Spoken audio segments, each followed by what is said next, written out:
오늘 하나님이 우리들에게 주시는 말씀 창세기 37장 1절에서 5절입니다. 우리 구약 56쪽에 있습니다. 37장 1절에서 5절 우리 같이 교독으로 읽고 마지막 5절 함께 읽겠습니다. 1절 제가 먼저 읽습니다. 야곱이 가나안 땅 곧 그 아비의 우거하던 땅에 거하였으니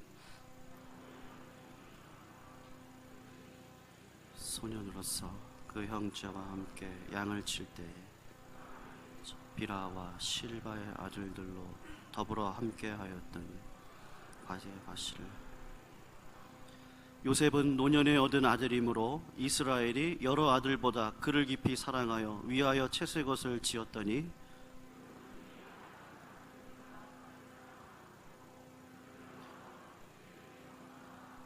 같이 읽겠습니다. 요셉이 꿈을 꾸고 자기 형들에게 고하매 그들이 그를 더욱 미워하였더라. 아멘. 감사합니다. 미국에서는 매년 1월 둘째 주 월요일을 마틴 루터 킹 주니어 데이로 지정해서 공휴일로 지키고 있습니다. 마침 지난 1월 15일 월요일이 그 마틴 루터 킹 주니어 데이였죠. 우리나라는 그냥 마틴 루터 킹 목사님 이렇게 많이 부르지만 사실은 그건 이제 아버지의 이름이고 아버지 이름을 그대로 따서 본인의 이름은 정확하게 마틴 루터 킹 주니어라고 불러야 되죠. 미국에서 인종을 초월해서 가장 많은 사랑을 받은 두 명의 흑인이 있습니다. 한 분은 누구냐면 땅콩 박사로 유명한 조지 카버라는 분입니다. 저희 교우들은 잘 모를 것 같은데 우리 아마 어린아이들은 굉장히 많이 위인전에서 봤을 것 같습니다. 혹시라도 기회가 되시면 한번 조지 카버 땅콩 박사 이야기 책을 읽으시면 아이들에게도 굉장히 큰 도움이 될 것 같습니다. 한번 뭐 저희 교회 필독서로 한번 읽었으면 추천도서로 읽었으면 좋겠다는 생각 들고요. 이제 그분은 미국 남부의 그 목화 산업으로 인해서 땅이 황폐화된 것을 땅콩이라는 작물을 이용해서 땅을 회복하고 그리고 남부의 주거는 경제를 살렸던 굉장히 위대한 농업학자죠. 이분이 그 유명하고 이제 존경스러운 것은 그 모든 자기가 발명한 땅콩으로 만든 비누, 버터, 뭐 음식이나 아니면 농업법 그 모든 것들을 단 하나도 특허를 남기지 아니하고 모든 사람에게 마음대로 쓸 수 있도록 허용을 했다라는 겁니다. 만약에 그분이 그것을 다 특허했다라면 미국에서 아마 가장 큰 부자가 되지 않았을까 생각이 드는데요. 그래서 미국의 정말 남녀노소 또 어린아이 어른할 것 없이 뭐 인종을 초월해서 이 조지 카버 박사는 존경을 받는 그런 학자입니다. 두 번째로 미국 사람들이 백인과 흑인 모두가 다 동일하게 존경하는 분이 있다면 오늘 제가 소개할 마틴 루터 킹 주니어가 되죠. 이 마틴 루터 킹 주니어는 그 미국의 흑인 인권 운동을 위해서 굉장히 애를 쓰다가 39살의 젊은 나이로 백인 우월주의자에 의해서 암살을 당해서 돌아가시게 되었습니다. 처음에 이분은 뭐 자기가 이렇게 인권운동에 전면에 뛰어들 생각은 하지 않았는데 흑인들의 교육 수준이 낮고 이 마틴 루터 킹 주니어는 변호사였기 때문에 아버지가 목사님이었고 어릴 때부터 배워왔던 성경적인 가르침과 그리고 자기가 맡은 사회적 책임감 이런 것들을 통해서 점점 흑인들의 지도자가 되기 시작을 했죠.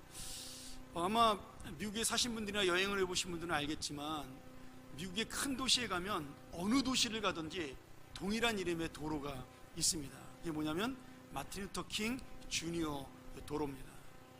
제가 미국에 이제 3개 주에 살아봤거든요. 이제 버지니아에서 공부를 했었고 첫 목회를 오클라호마에서 하고 그다음에 텍사스로 갔는데 그 버지니아나 오클라호마는 사실 텍사스도 마찬가지지만 미국에서 백인 우월주의자가 좀 많은 그러한 지역들입니다. 뭐 예를 들어 지난번에 샬럿스빌이라는 그 KKK단 폭동이 일어난 것도 그 미국 버지니아 유니버시티가 있는 샬럿스빌이라는 도시였고요. 제가 이제 바로 거기서 한 1시간 정도 떨어진 데서 공부를 했었는데 아주 좋은 도시인데 그런 일들이 빈번하게 벌어지는 곳이죠. 그리고 오클라호마는 백인이 95%가 사는 지역입니다. 흑인은 살 수가 없는 지역이고 텍사스도 마찬가지죠. 텍사스도 가장 미국에서 보수적인 곳입니다. 그런데 어떤 곳이든지 뭐 플로리다도 마찬가지고 알라바마도 마찬가지입니다. 뭐 백인들이 득세하는 모든 지역에도 동일하게 이 마틴 루터 킹 주니어 이름을 딴 도로는 다 있습니다. 그만큼 존경을 받는 분이라는 거죠. 처음에 이 마틴 루터 킹은 자기가 이 인권운동을 시작하게 된 동기는 63년도에 한 흑인 여인이 공장에 다니는 흑인 여인이 버스를 타고 오다가 차별을 받는 데서 시작이 되었습니다. 백인이 앉아있는 여자를 일어나라고 그렇게 이야기했는데, 그 당시에는 흑인석과 백인석이 따로 있었거든요. 근데 그 흑인이 너무 피곤하기도 했지만 자기가 일어날 이유가 없기 때문에 그것을 거절을 하게 됩니다. 그래서 거기서 큰 싸움이 벌어지고 버스 기사가 그 흑인 여인을 끌어내요, 버스에서. 그러면서 문제가 벌어지고 흑인 여인이 거기에 반대하다가 그만 경찰에 체포돼서 잡혀가는 그런 불상사가 벌어지게 됩니다. 그 일로 인해서 조지아주에 있던 흑인들이 데모를 하기 시작을 했고, 그러면서 마틴 루터 킹이 흑인 인권운동에 시작을 하게 되었죠. 나중에 이 마틴 루터 킹은 어디로 가냐면 미국에서 가장 흑백 차별이 심한 알라바마주로 옮겨서 인권운동을 벌이게 됩니다. 지금은 그 알라바마주에 가면 우리나라 현대자동차가 있어서 굉장히 한국 사람들이 대접받지만, 그 알라바마주는 정말 백인이 아니면 살 수 없는 그 정도로 흑백 차별이 심하고 유색인종도 싫어하는 그런 도시였습니다. 근데 거기에서 이 마틴 루터 킹이 흑인들의 리더가 되어서 비폭력 저항으로 인권운동을 시작을 하게 됩니다. 그의 비폭력 저항운동은 흑인들의 가슴과 영혼에 정말 감동적인 메시지를 던지고, 그래서 이 흑인들 가슴 속에 숨어있던 자존심, 열등감들을 떨쳐버리고 용기를 불러일으켜서 많은 사람들이 그 운동에 동참을 하게 됩니다. 그리고 백인들에게도 이 비폭력 저항운동이 영향을 미쳐서 백인들의 양심을 일깨우고 도덕적인 운동을 일으키게 되죠. 지금도 1963년도에 8월 23일 워싱턴 DC에 평화행진을 하면서 그가 마지막에 했던 유명한 연설이 있습니다. 뭐 다들 아시겠지만 I have a dream이라고, 나에게는 꿈이 있다라는 그런 역사상 잊을 수 없는 유명한 연설로 많은 사람들이 감동을 주기도 했죠. 우리나라에도 뭐 수도 없이 많은 책들이 이렇게 이 연설을 번역해서 마틴 루터 킹의 인생에 대한 조명을 한 책들이 많습니다.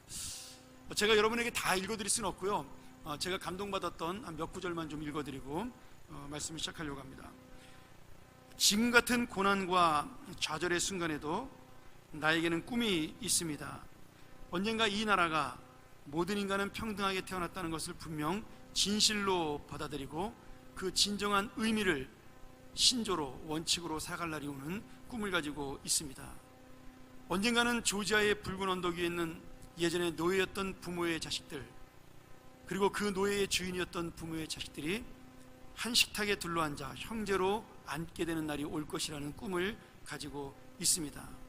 나는 나의 자녀들이 피부색이 아니라 인격에 따라 평가되는 그런 나라에 살게 되는 날이 오리라는 꿈을 가지고 있습니다. 이 명연설을 남겼지만 그 연설 후에 1년도 되지 않아서 68년도 4월 4일 날 한 구구파 백인이 쏜 총에 의해서 세상을 39살의 젊은 나이로 떠나게 됩니다. 그러나 그의 그 위대한 업적과 그의 용기 있는 행동은 지금 미국 사회에 아직도 뭐 흑백 차별이 있긴 있지만, 유색 인종에 대한 차별이지만 흑백만 차별하는 것은 아닙니다. 저희 유색 인종에 대한, 동양인에 대한 차별도 있죠. 그러나 미국에서 많은 사람들에게 이제 인종 차별은 가장 악한 것, 가장 무지한 것, 이렇게 사람들에게 인식이 남겨져 있습니다. 너무나 감사한 것은 지금 그 젊은 아이들과 그리고 그 초등학생, 그 다음에 청소년 아이들이 이 인종차별에 대해서 학교에서 철저하게 이것이 얼마나 악한 것인가를 배우고 있다는 겁니다. 제가 그 우리 아이들에게도 농담으로, 야, 너 이렇게 친구가 인도애가 많냐? 그럼 바로 우리 아이가 그렇게 얘기합니다. 아빠, 그렇게 얘기하면 그건 인종차별이야, 이렇게 얘기합니다. 그러니까 교육이 정말 철저한 거죠. 제가 2009년도에 지금도 잊을 수 없는데 1월 20일 날 지금은 이제 대통령 퇴임한 버락 오바마 대통령이 미국 최초의 흑인 대통령으로 취임하던 날이었습니다. 그때 TV에서 정말 많은 흑인들이 워싱턴 DC에 모여서 마틴 루터 킹 주니어 목사님의 꿈이 실현되었다고 이렇게 프랭카드를 붙이면서 드디어 그 꿈이 이루어졌다라는 그런 글들을 쓰고 읽으면서 눈물을 흘리면서 그 취임식에 참석하고 바깥에서 환영하며 축제를 벌였던 것을 제가 지금도 기억을 하고 있습니다. 마틴 루터 킹 주니어 목사는 처음부터 대단한 사람은 아니었습니다. 그냥 평범했고 그냥 성실했고 다른 사람을 돕기 위해서 일을 시작을 한 거죠. 그러나 그의 그는 비록 그렇게 구체적인 꿈을 꾸진 않았지만 그 꿈이 하나님의 뜻이라고 믿고 그 진정한 하나님의 꿈과 소원을 향해 달려가는 인생이 되었을 때 지금 수많은 사람들에게 용기를 주고 희망을 주고 그리고 세상을 바꾸는 그런 놀라운 역사를 일으키게 되었습니다. 오늘 여러분, 우리가 갖고 있는 꿈은 무엇일까요? 또 내가 우리 자녀들에게 무슨 꿈을 꾸라고 말씀하고 있는 건가요? 여러분 주변의 사람들에게 당신은 어떤 꿈을 가지고 있느냐라고, 어떤 꿈을 갖고 싶으냐고 그렇게 물어보고 있나요? 저는 오늘 이 하나님의 말씀인 성경을 통해서 우리가 꾸어야 될 꿈, 내가 품어야 될 비전이 정말 무엇인지에 대해서 한 번쯤 내 인생을 돌아보는 귀한 시간이 되었으면 좋겠습니다. 우리 2부 예배에 연세가 많으신 분들이 참석을 하기 때문에 뭐 내 나이에 무슨 꿈이 있겠냐라고 말씀하는 분도 있는지 모르겠지만 여러분, 그렇지 않습니다. 야곱은 130살이 되었을 때에도 하나님의 약속에 대한 꿈을 놓지 않고 살았습니다. 그래서 이집트로 이민을 가서, 제가 지난번에도 한번 말씀을 드렸지만, 그는 자기 자녀들이 하나님의 믿음의 자손들이 되기를 원했고요, 하나님의 약속을 놓치지 않는 자손들이 되기를 원해서 그 자손들을 위해서 믿음의 삶을 살았던 사람입니다. 이 중에 아무도 야곱보다 많은 나이를 가지고 계신 분이 없습니다. 그러니 여러분들이 꾸는 그 꿈과 희망이 우리 교회의 미래, 그리고 우리 교회의 자녀들에게 놀라운 기도의 능력이 되고 그리고 미래의 저는 희망이 될 것이라고 믿습니다. 요셉하면 우리가 좀 꿈이 생각이 나죠. 우리가 이제 창세기를 공부하면서 창세기의 4대 인물을 아브라함과 이삭과 야곱과 요셉, 이렇게 네 사람이라고 이야기합니다. 여러분 설교 시간에 이렇게 성경 공부해서 제가 얘기하는 걸 잘 기억하셨다가 성경 읽을 때 도움을 좀 받으셔야 돼요. 창세기를 우리가 여러 개로 단락을 나눌 수 있지만 크게 두 단락으로 나눈다면 창세기 1장부터 11장까지를 우리가 나눌 수가 있습니다. 이것을 우리가 뭐라고 부르냐면 창세기의 원역사, 이렇게 부릅니다. 그래서 하나님께서 이 땅을 창조하고 아브라함을 선택하기 전까지 인류를 공동체적으로 어떻게 인도했나를, 아담의 그 창조, 노아의 홍수, 그리고 바벨탑 사건을 통해서 인류의 역사에 대한 그 사실을 보여주고 있고요. 그리고 12장부터 아브라함 한 사람을 선택함으로 인해서 하나님이 그 사람을 통해 하나님 나라를 어떻게 이끌어 가시며 그 하나님 나라가 어떻게 지금 아브라함의 영적 후손이 우리를 통해 이루어져 가고 있는가, 그 꿈을 보여주는 것이 창세기 12장부터 마지막 50장까지의 역사입니다. 그래서 창세기의 주된 내용은 사실 1장부터 11장까지 있는 것이 아니라 창세기 12장부터 50장까지 이 창세기 4대 인물을 보여주기 위해서 모세가 창세기를 쓰고 있다고 봐도 과언이 아닌 거죠. 그런데 지금 이스라엘 백성들이 이 창세기를 어디서 읽고 있느냐? 어디서 읽고 있죠? 광야에서 읽고 있습니다. 제가 지난번 말씀드렸죠? 그러면 이 광야에서 가장 자기에게 와닿는 사람이 누굴까요? 지금 이집트의 노예 생활을 하다가 400년 만에 광야로 나와 가나안 땅으로 가는 이스라엘 백성들에게 가장 기억에 남는 사람은 이 이집트 땅으로 자기네들 이끌었던 요셉, 조상 요셉이 가장 기억에 남을 것입니다. 지금 하나님께서 이스라엘 백성들에게 주는 꿈이 그거예요. 내가 너희들을 그냥 우연히 구원한 것도 아니고, 너희들이 그냥 잘나서 구원한 것도 아니고, 내가 너희의 조상이었던 아브라함과 이삭과 야곱과 요셉에게 몇천 년 전부터 약속했던 그 꿈, 그 약속, 그 비전, 그 소망을 이루기 위해서 너희를 지금 이 이집트 땅에서 구원해내고 내가 가나안 땅, 약속의 땅으로 이끌고 있는 것이다. 이것은 단순히 지금 일어난 일이 아니라 먼 옛날 아브라함 시대 때부터 일어났던 나의 약속이다. 그러면서 하나님께서 창세기 10장에 있는 너희가 이집트 땅으로 가지만 400년이 지난 다음에 이 가나안 땅으로 다시 돌아올 것이라는 약속을 상기를 시켜주는 겁니다. 그러니 이스라엘 백성들은 가나안 땅에서 이 말씀을 바라보면서 어떤 생각이 들어요? 야, 우리가 하나님의 약속이 있는 자손이구나. 하나님께서는 우리를 위해서 몇천 년 전서부터 우리를 향한 계획을 가지고 있구나. 그 마음을 가지고 광야 생활을 용기 있고 희망을 가지고 살 수가 있었던 거죠. 그리고 하나님이 그들을 구원하신 목적, 그들을 향하여 꿈꾸고 있는 비전을 내가 이제 이루어야 되겠다. 하나님이 우리를 구원하신 그 뜻을 내가 이루어야 되겠다는 마음을 품게 되는 겁니다. 여러분, 근데 창세기를 읽으면서 지금 그 마음을 누가 품는 거예요? 우리가 가지는 겁니다. 우리가. 여러분, 우리가 그냥 구원받은 게 아니라 태초부터 하나님이 우리를 작정하시고 예정하셔서 이 자리에 있게 하신 겁니다. 내가 우연히 여기 온 것도 아니고요, 잘나서 여기 온 것도 아니고요, 친구가 인도에서 온 사람도 있겠지만 그 인도가 이미 하나님의 계획과 하나님의 사랑 속에 우리를 향한 우리의 인생이, 그리고 우리의 미래가 하나님의 계획 가운데 펼쳐져 있는 겁니다. 저는 그것이 오늘 우리가 요셉을 배우면서 만나고 또 깨닫는 하나님의 귀한 말씀이라고 믿습니다. 자, 요셉하면 제일 먼저 생각나는 게 꿈입니다. 우리가 말씀 속에 봤지만 요셉은 꿈을 꾸는데요, 해와 달과 11별, 다시 말하면 자기의 형제들과 아버지와 엄마가 자기에게 절하는 꿈을 꾸는 거죠. 그리고 그것을 자랑을 했습니다. 한 번에 그런 것이 아니라 또 두 번째도, 이번에는 형들이 가져온 11볕단, 그 볕단이 자기의 볕단에게 절하는 꿈을 꿨어요. 아마 어린 마음에 그게 신기하기도 하고 자랑스럽기도 해서 형들에게 자랑하고 아버지 엄마에게 얘기를 했을 것입니다. 그런데 이 꿈 때문에 요셉의 별명은 결국 형들에게 꿈쟁이라고 비난을 받게 되었고, 그리고 이 꿈으로 물론 아버지의 사랑을 독차지한 것도 있었지만 이 꿈이 그 형들의 마음을 분노하게 해서 결국 이집트의 노예로 팔아버리는 그런 불행을 만나게 됩니다. 그리고 이 요셉은 이집트로 가서 노예 생활을 하게 됩니다. 17살에 노예로 팔려가서 30살이 될 때까지 노예 생활을 하게 되죠. 그러니까 노예 생활을 하고 또 노예 생활 잘해가지고 좀 이렇게 높은 자리에 올라갈 뻔했더니 누명을 쓰고 감옥에 갇히게 됩니다. 이제 우리가 다음 주부터 하나씩 배워가죠. 그 꿈을 기억했을까요? 하늘의 해와 달과 11별이 나에게 절하는 꿈, 형들이 나에게 엎드려 절하는 꿈. 요셉이 종살이하면서 그 꿈을 기억을 했을까요? 그 꿈을 가지고 희망을 가졌을까요? 저는 아니라고 봅니다.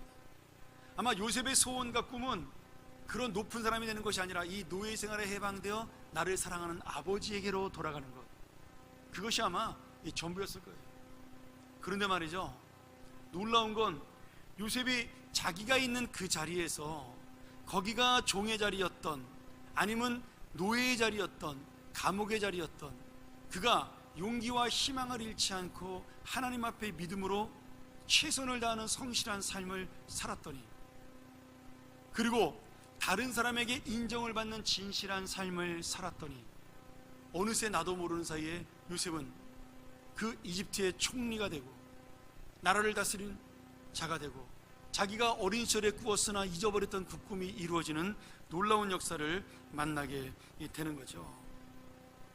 하나님께서 이 꿈을 이룰 수 있도록 요셉을 준비시켜 주신 겁니다. 그래서 요셉은 이제는 놀림받는 꿈쟁이가 아니라 우리에게는 하나님의 꿈을 이루는 자, 정말 꿈꾸는 자, 그리고 한 걸음 더 나아가 비전을 품은 자로 우리에게 지금 남겨져 있는 겁니다. 아마 교회를 오래 다니신 분들은 요셉의 이야기를 수도 없이 들었을 겁니다. 저 역시 그렇습니다. 저도 가장 많은 설교를 들은 것 중에 하나가 요셉에 대한 이야기고요. 또 요새는 이 요셉을 전문적으로 연구해 가지고요, 요셉 비전학교라는 그런 프로그램을 만드는 교회도 있고 단체도 있습니다. 요셉의 리더십 학교도 제가 본 적이 있고요. 그 다음에 요셉의 비전센터라는 것도 본 적이 있습니다. 그러니까 요셉의 꿈이라는 것은 이제 한 사람의 꿈으로 끝난 것이 아니라 온 세상 사람들에게 희망을 주는 꿈이 됐다라는 겁니다. 여러분, 왜 그럼 요셉이 그런 희망을 주는 꿈으로 자기 개인의 꿈을 넘어서 놀라운 꿈을 꾸는 사람이 되었을까요? 제가 이 말씀을 보면서 한 가지 여러분에게 말씀드리고 싶은 게 있는 게 뭐냐면, 사람들은 요셉에 대한 이야기를 하면서, 우리 선생님들도 마찬가지죠. 아이들에게 요셉에 대한 이야기를 하면서 요셉이 꿈을 이루었고 이집트의 지도자가 되었다, 왕보다 존경을 받는 사람이 되었다, 이런 이야기가 요셉의 이야기하는 설명의 주된 핵심이 됩니다. 그리고 나도 그런 인생을 살기 원하고 우리의 자녀들도 그런 인생을 살기를 원합니다. 그런데 우리 부모들 가운데 정작 요셉이 어떤 과정과 인생의 길을 거쳐 총리가 되고 어떤 목적으로 하나님께서 그를 이집트의 총리로 삼아 그 중동 지역 전체를 다스리는 지도자로 삼았는지에 대한 그 기한 목적과 뜻에 대해서는 그렇게 많이 고민하지 않는다라는 거예요. 여러분, 이 고민을 하고 이 생각을 해야 하나님의 뜻을 이루는 자가 될 수가 있습니다. 내 꿈을 넘어서 하나님의 비전을 이루는 자로 나아갈 수가 있습니다.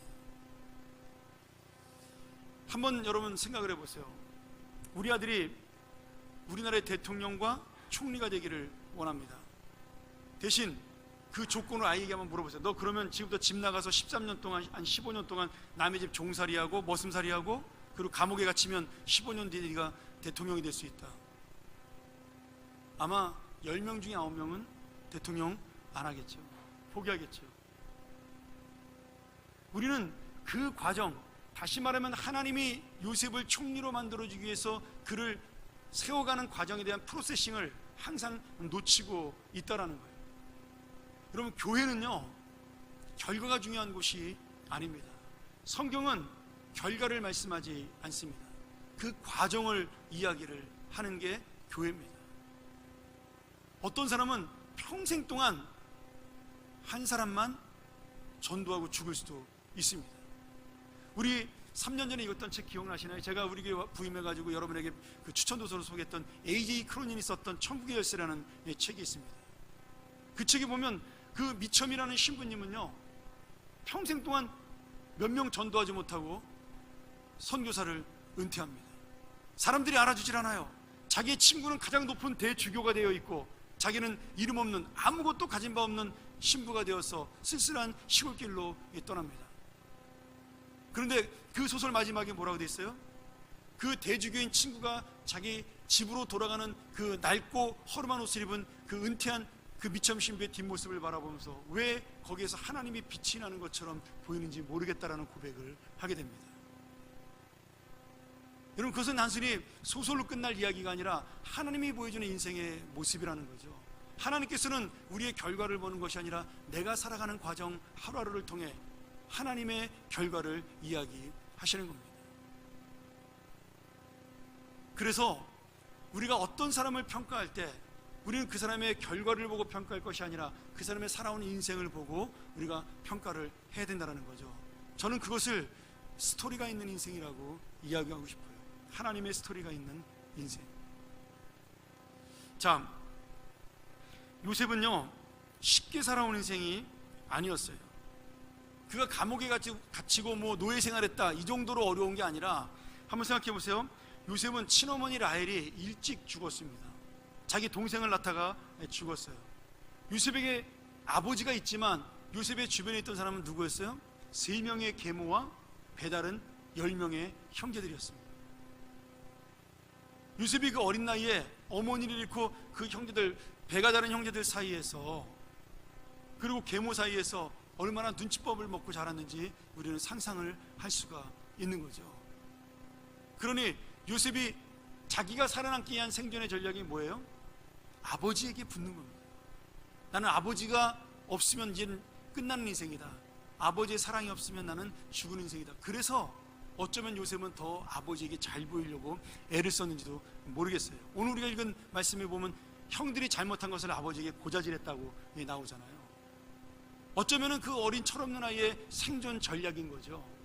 그래서 아버지가 자기를 좋은 사람으로 보기를 원한 겁니다.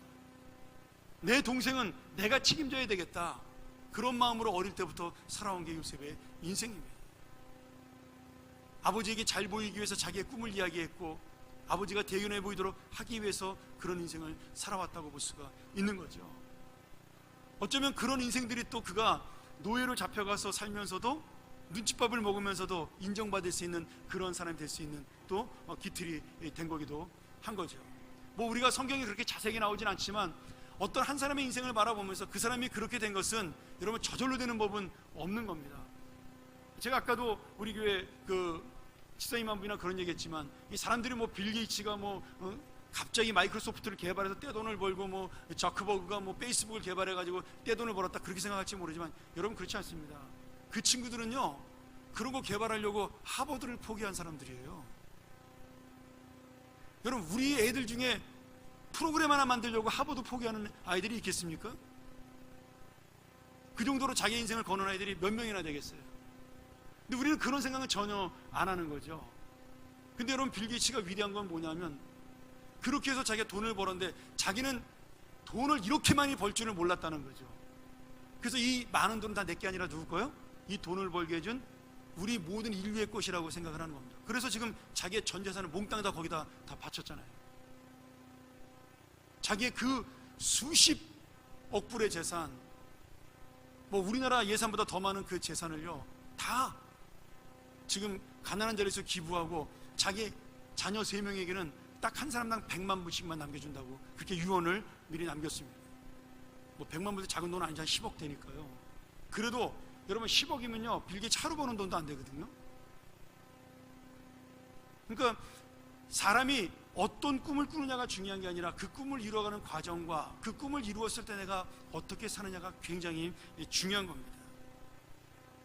요셉은 그런 죽음의 고통과 같은 어려움을 겪으면서 나중에 총리가 되죠. 정말 사람의 목숨을 마음대로 할 수 있는 그런 높은 자리까지 올라갑니다. 그런데 요셉은요 모든 상처를 믿음으로 극복하고 자기 개인과 자기의 욕심을 위해서 그 권력이나 힘을 전혀 사용하지 않습니다. 자기의 개인적인 복수를 위해서, 자기의 부귀영화를 위해서 자기의 인생을 허비하거나 낭비하지 않아요. 자기를 그 이집트의 총리 삼아주시고 전 세계를 다스리게 만드신 하나님의 그 뜻이 어디에 있는가를 고민하면서 그는 그 총리를 하면서 그 흉년을 극복하고 수많은 사람들을 살리는, 정말 하나님이 임명해준 생명나무의 역할을 감당하는 인생을 살게 됩니다. 이게 요셉의 위대한 점이죠. 여러분, 요셉처럼 되기를 원한다면 요셉처럼 살아야 되는 거예요. 근데 우리는 요셉처럼 되기만 원한다는데 우리의 문제가 있는 겁니다. 저는 그리고 더 놀라운 거는 말이죠, 요셉이 마지막이 너무나 멋있습니다. 그는 마지막에 이집트의 모든 영광을 가지고 죽게 됩니다. 요셉의 아버지인 야곱이 죽었을 때 그 이집트 백성들이 너무나 슬퍼해서 왕의 죽음과 똑같은 장례식을 치러줬어요. 야곱이 이뻐서 그런 게 아니라 요셉이 너무나 존경을 받았기 때문에 그렇게 한 거죠. 그럼 요셉 본인이 죽었을 때는 어떻게 하겠어요? 아마 미라로 만들어가지고 왕처럼 보관했을지도 모르겠어요. 그런데 요셉은 그런 것들을 전부 다 포기합니다. 그리고 자기의 자녀들에게 뭐라고 얘기해요? 내가 죽거든. 우리 한번 말씀 한번 볼까요? 창세기 50장 24절과 25절인데요 우리 좀 쉬운 세 번역으로 한번 같이 24절 25절을 연속해서 읽겠습니다. 자, 시작. 요셉이 자기 친족들에게 말하였다. 나는 곧 죽는다. 그러나 하나님께서 반드시 너희를 돌보시고 너희를 이 땅으로서 인도하여 내셔서 아브라함과 이삭과 야곱에게 맹세하신 땅에 이르게 하실 것이다. 요셉은 이스라엘 자손에게 맹세를 시키면서 일렀다. 하나님께서 반드시 너희를 돌보실 날이 온다. 그때 너희는 나의 뼈를 이곳에서 옮겨서 그리로 가지고 가야 한다. 아멘. 여러분, 이 얼마나 귀한 말씀이에요. 요셉은요 이 이집트에서 모든 부귀영화와 영광을 누렸지만 이 땅은 자기가 살 땅이 아니라고 마지막에 하나님 앞에 고백을 하는 겁니다. 하나님의 약속은 이 땅에 있는 것이 아니라 어디에 있다고요? 가나안 땅, 천국에 있다라고 믿은 겁니다. 여기 이 24절을 보면 그는 아브라함과 이삭과 야곱에게 맹세하신 땅이라고 분명한 신앙 고백을 하고 있습니다. 너희들을 이 땅에서 하나님이 가나안 땅으로 보내실, 우리 조상들의 땅으로 보내실 그 약속을 이루실 그때가 온다. 그러면 내 뼈를 그때 가지고 가라. 나는 한 번도 하나님의 약속, 우리를 통하여 이루실 하나님의 나라, 하나님의 그 뜻을 잊어버린 적이 없다. 바로 그 의미입니다. 이 말은 뭐예요? 너희들도 이 약속을 잊지 말라는 거지. 그 후손들도 이 약속을 믿고 살으라는 말씀입니다. 여러분, 요셉이 죽고 난 다음에 요셉을 알지 못하는 새로운 왕이 됩니다. 근데 요셉과 같은 족속이 아닌 애굽 본토 족속이 왕이 되면서 이제 이스라엘 백성들을 노예로 부리게 되죠. 반란을 일으킬까 봐 겁이 나서. 여러분, 그때 이스라엘 백성들은 요셉의 약속을 기억합니다. 그래서 하나님께 부르짖죠. 그래서 그들을 구원하기 위해 등장하는 사람이 모세라는 이 사람입니다. 아마 우리가 이제 9월서부터 배우겠죠. 여러분, 그냥 역사가 이루어지는 것이 아니라 한 사람의 신앙이 계속해서 계승될 때, 아브라함의 신앙이, 이삭의 신앙이, 야곱의 신앙이, 요셉의 신앙이 계승이 되면서 하나님의 약속은 점점 더 구체적으로 이루어져 가는 겁니다. 그리고 모세를 통하여 이스라엘 나라가 세워지고 이스라엘 민족이 세워지면서 하나님 나라가 이 땅에 이루어지게 되는 거죠. 오늘 여러분, 요셉이 꿈꿨던 것이 무엇이에요? 처음에는 자기의 꿈인지도 몰랐겠죠. 그러나 그 꿈이 이루어졌을 때 그 꿈은 자신이 만족을 이루는 꿈이 아니라 하나님의 뜻을 이루는 꿈이 되기를 소망한 겁니다. 그러니 그 꿈이 하나씩 이루어지면서 자기가 영광을 얻을 때마다 그 영광은 내 것이 아니라 하나님의 것이라고 생각을 하게 된 거예요. 여러분, 지금 요셉이 원하는 것은 이 총리의 자리에 있을 때뿐만 아니라 너희가 노예의 자리에 있을 때도 이 하나님의 꿈을 놓치지 말라는 겁니다. 가나안 땅에 돌아갈 때도 광야에서도 이 꿈을 놓치지 말라는 거예요. 내가 지금 있는 이 자리에 내가 힘없고 아무것도 아닌 사람이라 할지라도 내가 하나님의 뜻을 품고 있다면 이 꿈은 하나님을 통해 이루어진다라는 것을 우리에게 말씀하고 있는 겁니다. 그것이 바로 요셉이 말씀하고 있는 뼈입니다. 내 뼈를 가져가라는 거예요. 사랑하는 여러분, 요셉이 마지막에 가고자 했던 것은 권력의 땅, 영광의 땅, 명예의 땅이 아니라 바로 약속의 땅 가나안이었습니다. 그의 마지막 꿈과 비전은 하나님의 약속을 이루는 것이었습니다. 저는 이것이 영적으로 우리에게 보여주는 마지막 희망과 꿈에 대한 목적이라고 믿습니다. 야곱이 가고 요셉이 가고자 했던 그 가나안 땅, 바로 그것이 우리가 짧은 인생을 마치고 가야 할 하나님의 영원한 목적지, 마지막 천국이기 때문입니다. 오늘 여러분, 천국을 믿는 사람은요, 가야 할 곳이 있기 때문에, 하나님의 평가를 받아야 되기 때문에, 하나님 앞에 서는 그날이 있기 때문에 결코 자신만을 위해 살지 않고 하나님의 목적을 이루며 살아갑니다. 내가 이 세상에서 아등바등하면서 이 땅에 무엇인가를 이루며 무조건 이 땅에서 이루기 위해 살아간다는 것은 어쩌면 나한테 천국의 소망이 없는 불신앙이 있기 때문에 그럴 수도 있다라는 거죠. 우리가 보아야 할 것은 요셉의 높은 자리가 아니라 끝까지 놓지 않았던 하나님의 비전과 꿈입니다. 이것이야말로 우리가 따라가야 될 요셉의 믿음 인생이죠. 오늘 저는 요셉처럼 우리 중에 믿음으로 정말 개인의 꿈을 넘어서 하나님의 꿈과 비전을 이루는, 여러분의 가정과 직장과 사업과 모든 삶을 통하여 하나님의 비전을 이루는 성도들이 나오기를 주의 이름으로 소원합니다. 제가 며칠 전에 재미있는 글을 하나 읽었습니다. 한 두세 주 전에요, 미국 동부에 폭탄 사이클론이라는 눈폭풍이 왔습니다. 그래서 보스턴, 뉴욕, 그 메인 그쪽에 로드아일랜드 전부 다 학교하고 그 회사가 다 문을 닫았어요. 뭐 영하 45도까지 내려갔다고 그러더라고요. 그때 저희 교회 집사님 한 분도 뉴욕에 출장 갔다가 비행기가 안 떠서 며칠 동안 못 온 적도 있습니다. 근데 한 아빠랑 아이가 이야기를 하는 거예요. 며칠 동안 회사도 못 가고 애가 학교도 안 가니까 얼마나 집에 갇혀 답답하겠어요. 추우니까 나가지도 못하고. 그래서 아빠가 딸에게 이렇게 말한 거죠. 야, 내일은 이 눈폭풍이 끝나고 나갔으면 좋겠다. 그랬더니 그 딸이 학교를 안 가니까 좋잖아요. 며칠 동안. 뭐 저희 애들도 버지니아에서 한 달 동안 안 간 적도 있습니다. 눈이 많이 와가지고. 그러니까 이 딸이 아빠를 이렇게 보면서 그랬다는 거죠. 아빠 희망은 답이 아니야. 그렇게 아빠한테 이야기했다는 거예요. 응? 거기 이렇게 표현했더라고. Hope is not answer. 희망이 답이 아니라는 거예요. 근데 제가 그 글을 읽으면서 제 마음속에 번개불같이 하나님이시는 생각이 들었어요. 여러분, 우리가 꾸는 꿈, 우리가 갖는 희망은 답이 아닙니다. 왜냐하면 나는 그 꿈을 이룰 수가 없어요. 그 아이가 지금 아는 거예요. 아빠가 아무리 원해도 아빠가 눈을 멈추게 할 수 없는 거예요. 날씨를 따뜻하게 할 수가 없는 겁니다. 여러분, 어쩌면 우리가 꾸는 꿈이라는 거, 우리가 갖고 있는 희망이라는 게 바로 그 정도라는 거예요. 내가 회사의 어떤 자리에까지 올라가겠다, 내가 어떤 일을 이루고 자격증을 따서 어떤 자리까지 가겠다. 여러분, 그 모든 꿈들은요, 우리가 이루어진다 하더라도 만족을 얻을 수 없는 이 꿈이라는 겁니다. 그러니 세상 사람들이 갖는 희망, 어쩌면 사람이 갖는 모든 희망은요, 내 인생의 답이 될 수가 없습니다. 그런데 하나님께서 저에게 그런 마음을 주셨습니다. 너의 생각과 너의 희망, 너의 계획, 너의 꿈은 답이 될 수 없지만 그 꿈을 요셉처럼 나의 희망이 되게 하고 나의 꿈이 되게 하고 나의 뜻이 되게 할 때 그것이 바로 너의 인생의 문제를 해결하는 답을 내가 주겠다라고 하나님께서 저에게 그 마음을 주셨습니다. 아니, 우리의 답으로 끝나는 것이 아니죠. 내 인생의 답이 아니라 이 땅과 이 나라 그리고 이 교회의 문제, 그 모든 문제를 해결하는 답이 될 수가 있다라는 겁니다. 어쩌면 여러분, 이 세상의 모든 문제는요, 모든 사람들이 자기 개인의 꿈을 이루게 달려가기 때문에 생기는 문제인지 모르겠어요.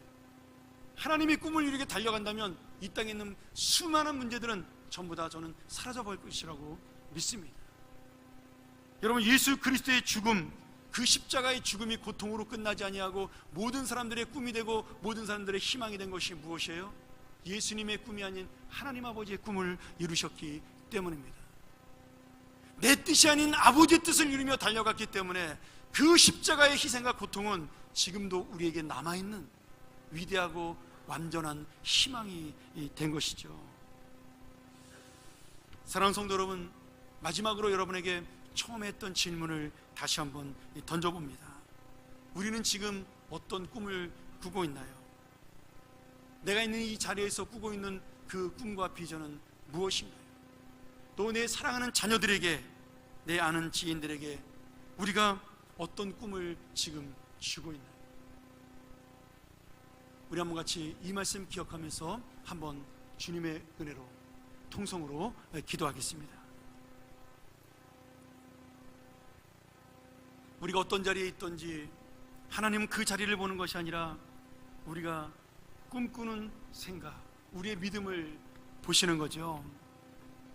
내가 어떤 상황과 환경에 있든지 하나님께서는 지금 우리의 믿음을 바라보고 계신 겁니다. 여러분, 요셉처럼 우리가 감옥에 있을 수도 있고요, 누명을 쓰고 노예 자리에 갈 수도 있고요, 내가 할 수 없는, 아무것도 할 수 없는 무능한 자리에 있을 수도 있습니다. 그런 상황을 만날 수도 있습니다. 여러분, 나는 그때 어떤 꿈을 꾸어야 하나요? 누구를 붙잡아 하나요? 오늘 여러분, 이 꿈을 달라고, 이 비전을 달라고, 우리 교회가 바로 이 하나님의 비전을 꿈꾸게 해달라고 우리 한번 같이 통성으로 기도합니다. 하나님 아버지, 내가 건너갈 그 요단강, 내가 살아갈 이 광야, 하나님의 나라를 이루고 하나님을 만나는 그 땅, 그 꿈이 되게 하여 주시옵소서. 하나님의 역사를 이루는 우리의 인생이 되게 하여 주시옵소서. 오늘 또 다른 요셉이 나오고 또 다른 모세가 나오고 또 다른 다윗이 나오고 하나님의 꿈들을 이룰 놀라운 용사들, 믿음의 사람들이 우리가 이 교회에서 만날 수 있고 이 땅에서 만날 수 있도록 인도하여 주시옵소서. 아버지 하나님, 내가 꾸는 꿈이 아니라 하나님이 꾸시는 그 꿈을 이루는 자, 그래서 완성되고 완벽한 하나님의 비전이 이루어지는 인생과 교회와 이 나라가 되게 하여 주시옵소서.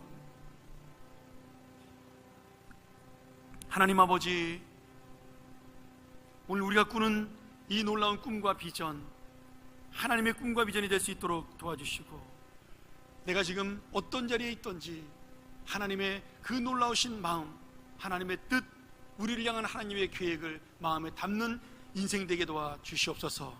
실망하지 않게 도와주시옵소서. 낙심하지 않게 도와주시옵소서. 어디 있든지 하나님의 꿈꾸는 자가 되게 하여 주시옵소서. 예수님의 이름으로 기도하옵나이다. 아멘.